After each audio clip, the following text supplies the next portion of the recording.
Alors, on continue, on va redémarrer de l'image fichier, ouvrir les fichiers récents. Vous allez ouvrir l'image test motif 01. Voilà, fichier, ouvrir les fichiers récents. Ça s'appelle comme ça. Ça peut être pratique. Et test motif. Vous vous souvenez qu'on l'avait gardé pour plus tard, celui-là? S'il est déjà ouvert, il va quand même vous le montrer. Voilà. Enregistrez-le sous le nom. Ici, ça va être test motif 04 chez moi.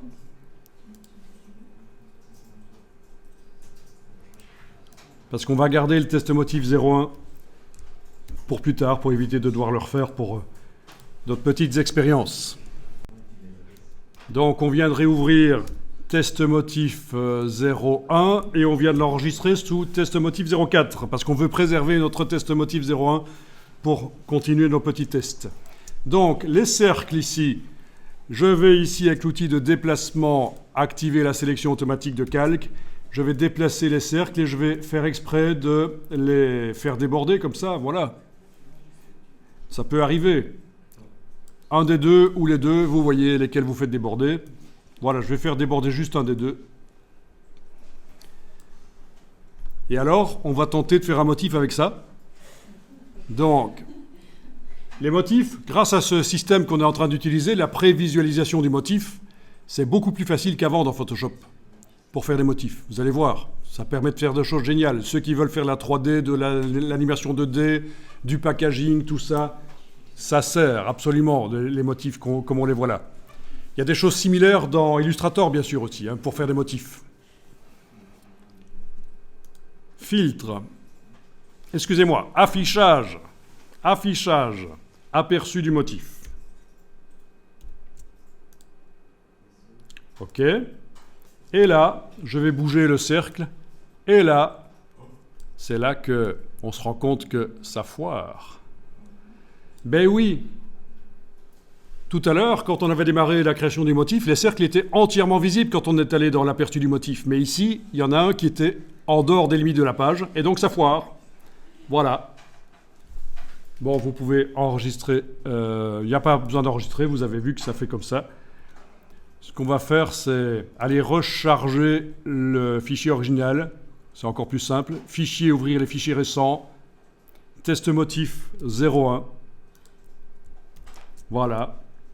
Et donc, voilà, l'erreur qui a été faite, c'est de faire sortir le cercle en dehors des limites comme ça. Alors, la solution, et c'est ça que le message vous indique quand vous allez dans l'aperçu de motif, la solution, c'est que avant d'aller dans l'aperçu de motif, il faut transformer ces calques qui vont vous servir, là, il faut les transformer en objets dynamiques. Par un clic droit à droite du nom, convertir en objet dynamique, c'est-à-dire c'est un calque conteneur. Sans que vous l'ayez vu, c'est un nouveau calque et l'ancien calque est à l'intérieur. Faites la même chose pour ceci. Calque 1, convertir en objet dynamique. Et donc, tous les problèmes que vous avez vus jusqu'à présent quand vous étiez dans l'aperçu de motif devraient être réglés parce que en effet, il est impossible, vu que le calque original est dans un calque conteneur, il est impossible qu'une partie du calque à l'intérieur la disparaisse. C'est ça l'idée. Quoi qu'il en soit, affichage, aperçu du motif, OK. Et là, ça marche. Aucun problème. Avec la touche Alt, je déplace. Je vais en faire un petit à cet endroit-là. Voilà. Je vais changer sa couleur. Ah ben non, changer sa couleur, ça va être plus difficile ici. Il va falloir ruser. Pour changer la couleur, il va falloir mettre éventuellement un calque de réglage. Donc, voilà. Ah oui, parce que commande U ici, est-ce qu'il va fonctionner? Non, il fonctionne. Dingue. Ils ont amélioré Photoshop. Je découvre régulièrement des choses. Ils ont amélioré Photoshop. On peut faire du commande U. Ah, ben voilà, du coup, ça met un filtre teinte saturation. Non, ça, j'avais déjà vu, en fait. ça met un filtre teinte saturation. C'est un truc qu'ils ont développé justement parce que sur les objets dynamiques, le teinte saturation, il fallait passer par un calque de réglage teinte saturation, c'était compliqué. Donc ici, c'est facile, voilà. Vous avez juste un effet qui est attaché au calque, du coup, qu'on peut rétracter. Voilà. Alors, je vais encore tester de déplacer ce truc. Voilà, je vais le mettre là. Changer sa couleur. Ah oui, pour changer sa couleur, il suffit peut-être maintenant de déployer ça et double-cliquer là-dessus, en fait. Vu qu'il a déjà un réglage teinte saturation. Ok, voilà. Changer sa taille. Voilà. Valider. Voilà. Vous y arrivez? Pas de problème? N'hésitez pas à gérer l'empilement aussi des calques. C'est-à-dire qu'on peut très bien prendre un calque et le dire qu'il va en dessous des autres.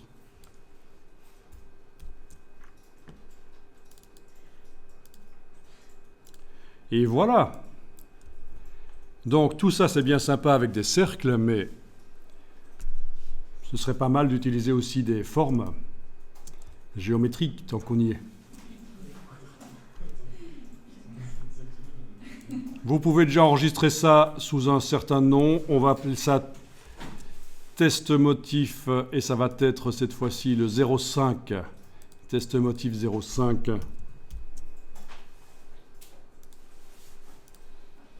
Donc on est en train de mettre au point un motif qu'on ajoutera après dans la palette motif et qui sera utilisable sur n'importe quoi.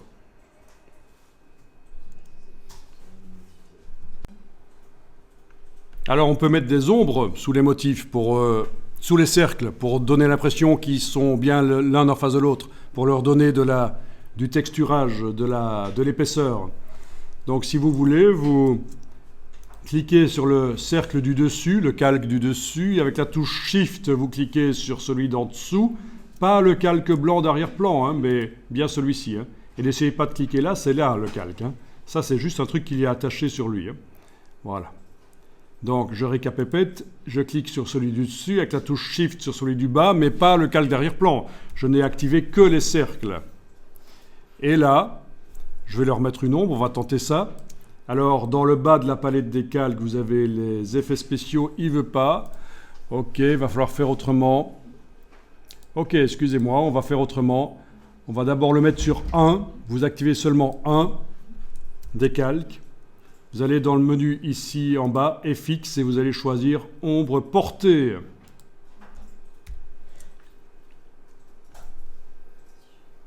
Alors, si on augmente la distance, qu'est-ce que ça dit? Ah ben elle est là, voilà la distance, la taille, voilà l'angle, vous voyez?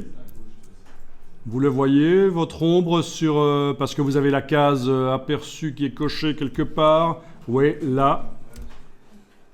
Vous le voyez, parfait. Si vous voulez, vous pouvez donner aussi un biseautage.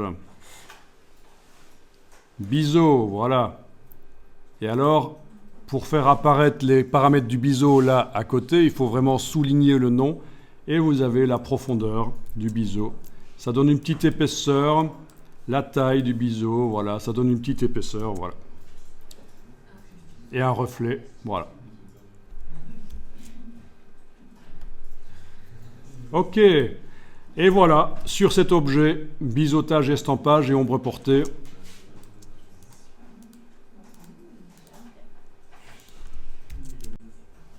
Donc voilà, il n'est pas dit que c'est absolument ce qu'il faut faire, mais c'est une des choses qui peuvent être faites, et plein d'autres choses, des dizaines et des dizaines peuvent être faites avec les effets spéciaux, avec... voilà.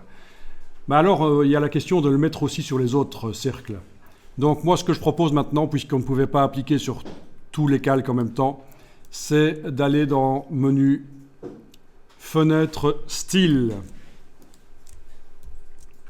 Fenêtre style. Et alors, il faut scroller jusqu'en bas. Bon, moi j'ai des styles que vous n'avez pas. C'est normal. C'est moi qui les ai faits. Ou récupérer du web et modifier. Peu importe. Et alors, en ayant le calque qui a les effets spéciaux là, de biseautage et d'ombre portée, vous allez cliquer sur le signe plus. Voilà. On pourrait donner un nom. C'est pas obligatoire. Inclure les effets de calque, certainement. Donc, vous cliquez sur OK. Il ne faut surtout pas décocher « Inclure les effets de calque ». OK. À partir de là, en principe, donc il s'est ajouté là, il est là, voilà. Si j'active un calque ici, et puis avec la touche Shift les autres, et que je rapplique le style, ça fonctionne, voilà. On n'a pas dû sur chaque calque régler les ombres et les biseaux. On a stocké les effets. On a stocké les effets et là je suis en train de modifier juste la taille des vignettes parce qu'on ne commence plus à voir ce qu'on fait, voilà. Et on les a appliqués sur d'autres calques qu'on a sélectionnés par clic, Shift-clic, majuscule-clic. Donc voilà qui est quand même bien pratique. Bon, ben testons un peu les formes dans Photoshop. Vous avez toujours votre rectangle bleu. Je vous rappelle que c'est vraiment dans le rectangle bleu qu'on travaille. Ça peut déborder, mais on va certainement pas aller travailler à 3 km du rectangle bleu. On va rien comprendre. Parce que le motif, il se crée dans le rectangle, dans le carré, en fait, bleu, ici. C'est la base de votre motif, c'est là que les objets sont réellement. Bien. Donc, vous avez des formes géométriques dans Photoshop, elles sont là, c'est l'occasion d'en parler. Outils rectangles, mais aussi d'autres, notamment le triangle. Vous pouvez tenter le triangle, vous le prenez, enfin, je veux dire, vous activez l'outil, vous positionnez quelque part dans votre carré, là, et vous commencez à tracer. Avec la touche majuscule, c'est un triangle équilatéral. Sans la touche majuscule, on est libre de faire la forme qu'on veut. Voilà, et vous avez un triangle.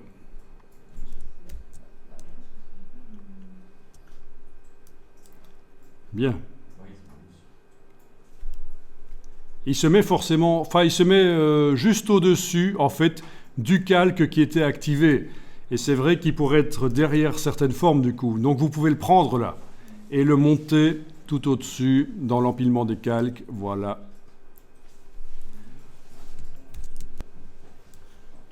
Donc votre triangle peut encore être modifié, déjà au niveau de sa couleur, etc. Ça pourrait être modifié, mais allons voir déjà le panneau propriété qui devrait s'être ouvert là, pendant que votre triangle, le calque est activé. Vous avez ici, dans le panneau propriété, alors attendez que je vois un peu. Voyons dans la palette des calques, ce sera mieux d'aller voir dans la palette des calques d'abord. Palette des calques, oui on était dans la palette des calques, qu'est-ce que je dis comme bêtise? En principe, on aurait dû avoir la possibilité de modifier le nombre de côtés, mais on l'a pas. Ça m'ennuie. Enfin, vous avez déjà le fond et le contour qui sont là. Je vous en prie, allez-y.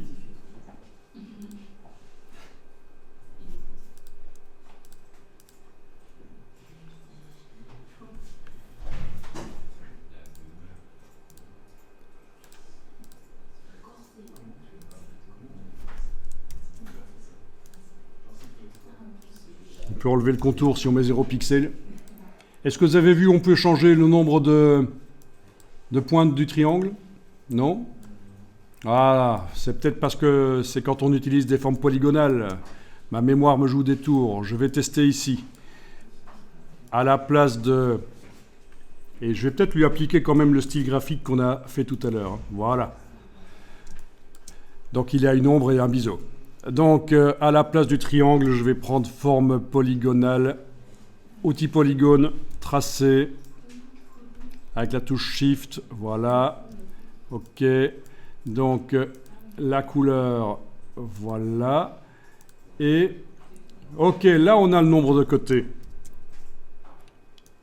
Et là, bizarrement, on peut descendre à 3 et c'est un triangle. Donc vous voyez, c'est ça que je cherchais tout à l'heure, mais en fait, sur l'outil triangle, on ne peut pas modifier le nombre de côtés, mais sur l'outil polygone, oui. Y compris mettre 3, qui est, comme vous le savez, un triangle. Ok, arrêtez de rire.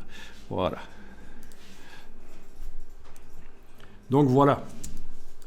C'était l'occasion de parler des formes polygonales. Honnêtement, on s'en sert surtout quand on fait du design web, en fait. Hein. Mais plus rarement quand on fait bien sûr du trucage photo. Ok, transformation manuelle pour agrandir, tourner, etc. Voilà. Dupliquer avec la touche Alt quand on a la flèche noire. Voilà. Je vous laisse tester ça.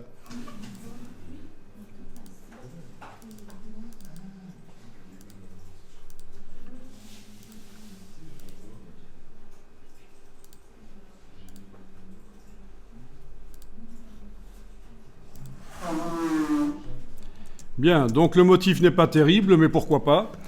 On va enregistrer sous et on va le tester. Donc, test motif-06, voilà. Donc là, on va aller dans le menu affichage et on va aller désactiver aperçu du motif. Ceci dit, même quand on est en aperçu du motif, on peut déjà maintenant cliquer dans le bas de la palette motif, donc menu fenêtre motif.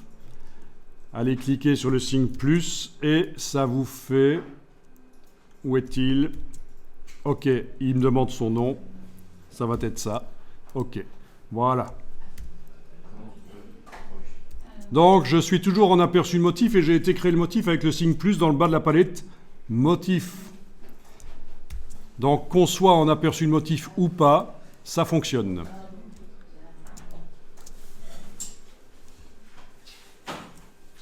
Ah, quoique, attendez.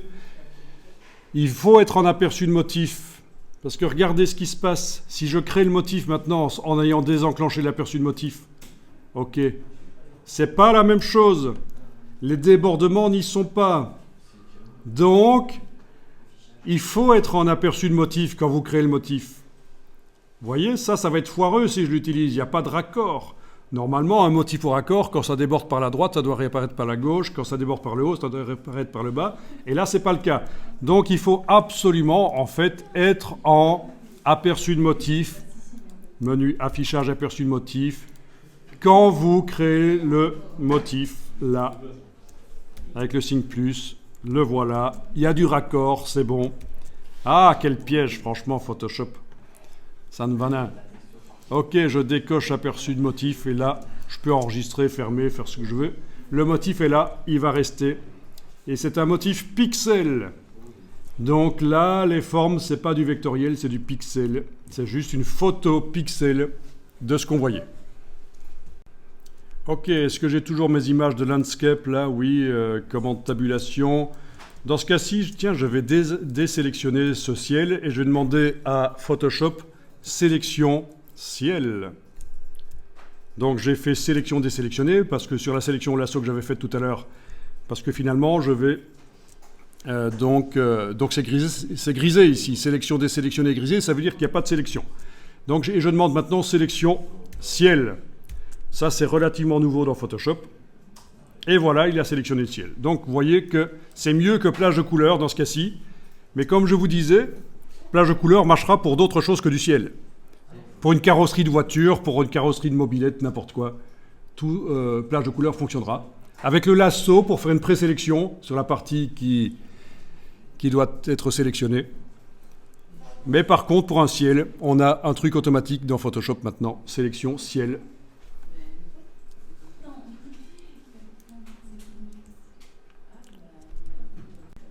Donc on pourrait créer un calque de type motif. On ne va pas le faire, je vais vous montrer autre chose. On pourrait créer un calque de type motif ici en bas, comme on a fait tout à l'heure. La sélection servirait de masque, etc. Et elle serait directement nickel, il n'y aurait même pas besoin de la changer avec le pinceau. Ce que je vais faire ici, regardez, open your eyes, ouvre tes ouilles. Je vais créer un nouveau fichier. Le fichier, le motif tout à l'heure, il faisait 500 sur 500. Si je fais un fichier de 4000 sur 4000, voilà, il va être répété quand même pas mal de fois. Normalement, 8 fois en largeur, 8 fois en hauteur. Donc 64 fois le motif là-dedans. On est d'accord? Ça doit être ça. Voilà mon image qui est super grande au niveau de sa précision. Si je vais dans image, taille de l'image, c'est 4000 pixels sur 4000. Là-dedans, regardez, je vais remplir, édition remplir, avec motif. Je choisis remplir avec motif. Je choisis ici le motif. Pas celui-là. Surtout pas celui-là, il est foireux. Celui-là. D'ailleurs, celui-là, on ne saurait pas le supprimer ici. Non, il faudrait que je sois ailleurs. Dans la palette motif, je le supprimerai. Voilà, OK. Et le voilà. Et ça, c'est des pixels. OK. Alors, ensuite, je fais sélection, tout sélectionner. Vous voyez le pointillé autour? Je fais édition copier. Un CTRL-C, quoi. Je vais dans l'image du ciel, sélectionner ici, et open your eyes, regarde bien ce qui va se passer. Je vais coller les pixels que j'ai sélectionnés. Je vais les coller dans la sélection. Édition, collage spécial, coller dedans. Donc c'est édition, collage spécial, coller dedans. Et là, toute l'image arrive, elle déborde même en dehors des limites du canevas, et la sélection est transformée en masque de fusion, et la chaîne est déjà enlevée, et je travaille bien sur la partie ici. Donc si je bouge avec l'outil de déplacement, voilà, ça déplace comme ça. J'aurais peut-être dû enlever le blanc quand j'ai fait le motif, le fond blanc, mais c'est pas grave. Voilà. La différence par rapport à tout à l'heure, c'est qu'on peut faire ceci, zoomer en arrière, faire une transformation, et avec la touche CTRL du PC ou commande du Mac, on peut même faire une torsion du motif. Vous voyez? Donc, c'est une transformation avec la touche CTRL du PC ou commande du Mac. Je fais une torsion, donc une espèce de perspective éventuellement. Voilà, les ovnis envahissent le ciel. C'est pas génial ça? On pourrait mettre un motif sur un sol comme ça aussi. Hein. Voilà. Allez-y, testez ça. Donc je vous rappelle qu'il faut créer une grande image. Édition remplir avec motif. Ensuite, tout sélectionner, copier, et quand vous êtes dans l'image du ciel, édition, collage spécial, coller dedans. Donc voilà une autre manière d'utiliser les motifs dans la distorsion. Ici, la torsion, c'est quand on est en transformation manuelle, c'est la touche commande du Mac ou contrôle du PC. C'est la torsion. Voilà.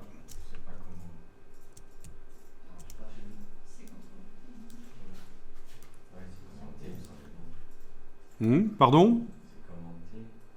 Vous devez être en transformation manuelle. Et une fois que vous êtes en transformation manuelle, si vous prenez une poignée avec la touche commande enfoncée sur le Mac ou contrôle sur le PC, ça fait une torsion. Voilà. Et il faut bien zoomer en arrière pour arriver à torsionner grandement. Ça a l'air foireux, mais quand on valide avec le petit V, ça recalcule et le résultat est meilleur. Donc c'est une autre manière d'utiliser les motifs. La méthode de tout à l'heure, le calque de motifs, ne permettait pas de faire une torsion comme ça. Sauf erreur de ma part que je vais quand même vérifier, parce que avec Photoshop, on ne sait jamais. Il peut toujours... Non, ça ne marche pas. Donc ici, j'arrive pas à torsionner. Par contre, le motif est vectoriel et modifiable par double clic, l'échelle, etc. Là, par contre, c'est autre chose.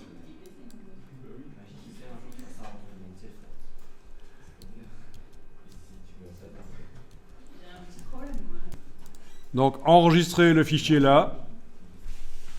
Landscape, on va appeler ça motif dans ciel-03 dans ce cas-là.